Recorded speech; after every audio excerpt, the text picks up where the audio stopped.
he had a slider door. So he had a padlock, so we take the padlock off, we pull the slider door like this. We say, see, you never get up there, you never stand up there. The officer that does this, he's either a rookie or he's fucking stupid. You pull that slider, you look through the window and you say, okay, come on, shower, cup up. And he'll put his hands up there like this, and that's when the dangerous part is, because if you get one cuff on and he pulls it, you know what I'm saying? Mm-hmm. Jerks it. So, you put the cuffs on, you put the one set of cuffs on, and you say, now, you have another officer with you, you say, now, go to the back of your cell and sit on your bunk. We won't open that door till he's sitting at the back of the room. We don't want him standing at the door when we open it. Then those doors do slide. We slide the door, you know, and we have him, well, we make a motion to that, and then we tell him to come up, and he comes up to the door, and we can see him through the window, and he's got to stand. They cannot face you. None of them in death row can face you. When they come out, they're going to be like this.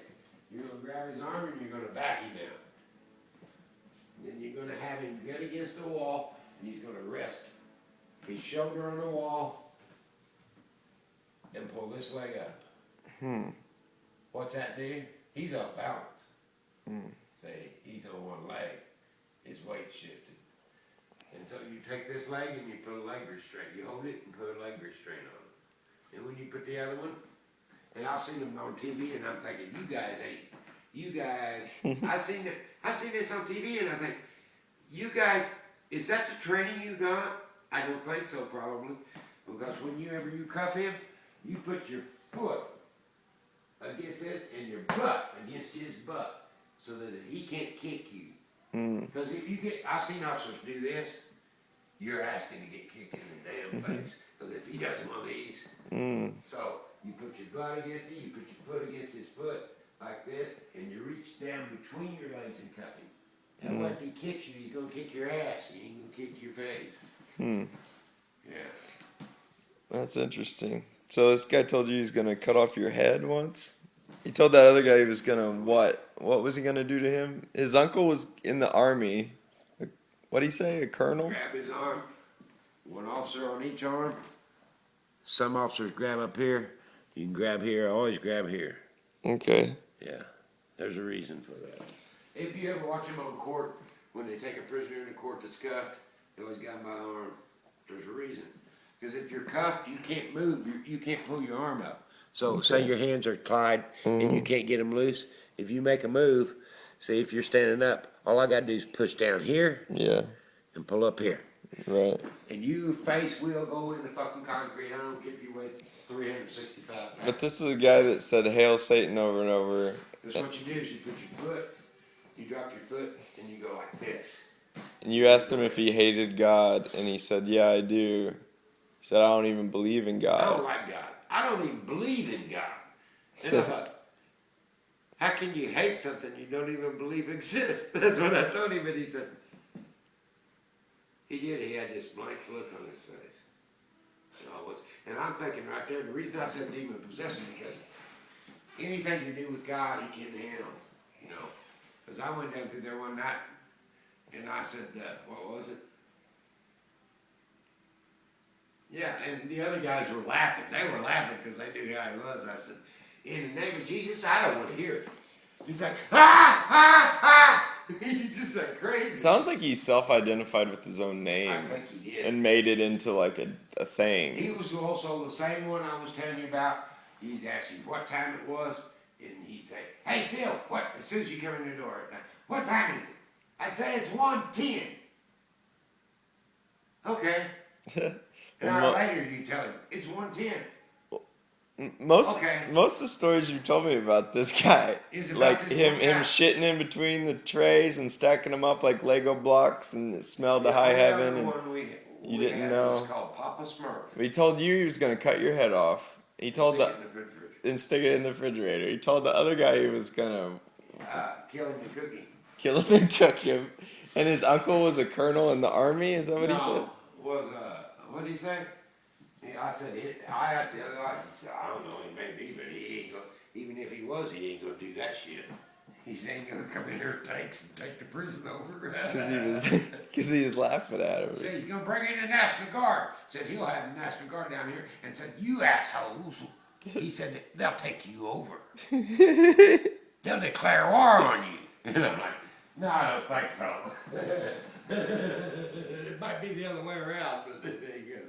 But that was when you were prison guard, and they wouldn't give you psych leave, even though you were going in there and dealing with fucking crazy, possibly possessed, mentally ill. Well, I would have went. My doctor would not release me, so therefore, he said, "No, I won't release you." Wow. He said, "Well, you have to come back to work. You can't stay out." I said, "Well, tell my doctor that." And you were supposed to be given a psych leave break. How often? The doctor was a neurosurgeon in St. Louis. I met him because I was going with that girl, and she used to work for him, so she got me hooked up with him. And he said, "I'm going to put you on leave for 30 days. Well, after that 30 days, he wouldn't release me. He said, "I don't think you," he said, "they need to put you, you need to go back in that place." He said, I don't see no reason for you to. And I told him about the policy. Policy says that you can only be in there so many months, and they have to give you a break. They never follow policy on me. Yeah. That's because And then when you saw the judge for your disability hearing, he said, "Please tell me you weren't in a level 5 institution," right? He said at the end, he said, "I only got one question to ask you." He said, "I'm looking at your record here. You were a corrections officer, is that right?" I said, "Yes." He said, "My question is this." He said, "I hope to God you're not going to tell me it was a level 5 institution." And I said, "Yes." And he said, "And what did you do there?" And I said, "I worked at ADSEG." He said, "This case is closed." ADSEG is death row, right? The ADSEG is administrative segregation. It's the same thing as they call a hole. They used to call it the hole. Okay. Then they called it solitary confinement. They keep a fancy name like they do everything else now, so it don't sound so. Shell shock becomes post-traumatic stress disorder. They are offenders. They're not prisoners. Don't ever call anybody a prisoner. They are offenders. If you call anybody a prisoner, we will write you up. They are offenders. That's what I was going to ask you. But, yeah, you just feel like it twisted you? It, like, your mind, I mean... Well, not until I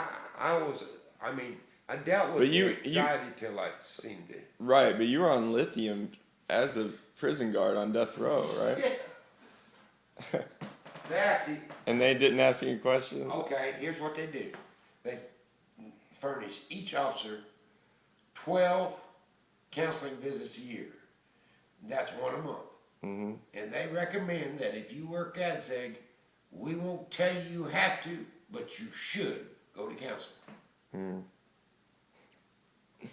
It will probably help you if you stay in here. And I remember the officer that broke me in, he said, "They're going to put you in here." He said, "I'm going to tell you," because he said, "This is where I started." He said, "I worked at ADSEG," he said, "for 3 years. I'm going to tell you something." He said, "When you leave here, you will never walk across a parking lot the same again. You'll never be the same." And then after that, you were a security guard for a while on a parking lot. How ironic is that? Yeah. But they weren't very kind to you about wanting psych leave, obviously. I mean, you just explained that. Like, it was like, yeah, this is rough, but, don't... They took me out for a while. Don't complain, do your shit. When I went back after come back from the doctor, they put me down there for a few days, and then sent me right back up there, and I said, no, this ain't happening. And they said, "You ain't got no choice." They said, "You couldn't." I said, "I can't get out because I ain't got seniority." And they said, "Well, that may be true, but we can't help that. Yeah. If you want out, you need to get out. You need to bid out." Well, I couldn't bid out. And how long did you work there? 2.5 years, but there's some of them guys... And you lived in a hotel room, or motel room while you... See, all the guys that worked there, the older guys, a lot of them had worked in there before, but they didn't want to be in there all the time because they didn't... it's for the young guys' game because they didn't have to pack trays and feed. Right. Because it was the most physical job, officer job in there because you actually had to do some work. Yeah. Rather than, how much did you get paid? Whatever we hired in at 13 something an hour. God. Missouri is the lowest paid correctional facility in the whole United States. To take care of people on death row, you made In fact, $13 an hour. My cousin went to, where was it, Arizona or somewhere, and made over $20 an hour. Wow. She worked in Missouri, and then she worked for Illinois, but then she went to Arizona. And then they just kicked your ass out the door when you had a problem. Man. Well, that was after we had all that. But didn't your lawyer tell you that they could have gotten in a lot of trouble if you'd pressed charges, like, because they didn't give you the psych leave you needed? Well, they talked. I've had people tell me that, but I don't know. Pretty much, you're literally messing with the state. So yeah, you can't. What are you gonna do? So the only thing you can do, but the state has had to offer compensation before to people.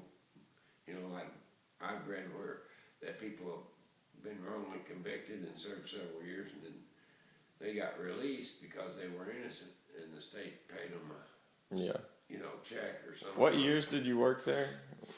2.5. And that was in 2000. I don't know, but sick. It's like 6 and 7, wasn't it? But a year, even a year straight, but a year's long enough for anybody in there without some kind of. And one of my problems is, I had all this vacation, and there's another problem. Somebody should have made me, but you didn't have to. You could save up to 12 weeks. I had over 8 weeks vacation. I never took a vacation, never took a day off the whole time I was there. Wow. That's why I had all that leave. That's why I got a check for almost 3 months after I quit because I had all my sick days, I didn't take a day off, and they should have made me do that. So if someone was thinking about going into be a prison guard, what would you tell them? It's fine. You said it's changed your view of officers a lot, right? Right. The respect. Most officers Respect. Most officers never witness a murder. There were a few assholes.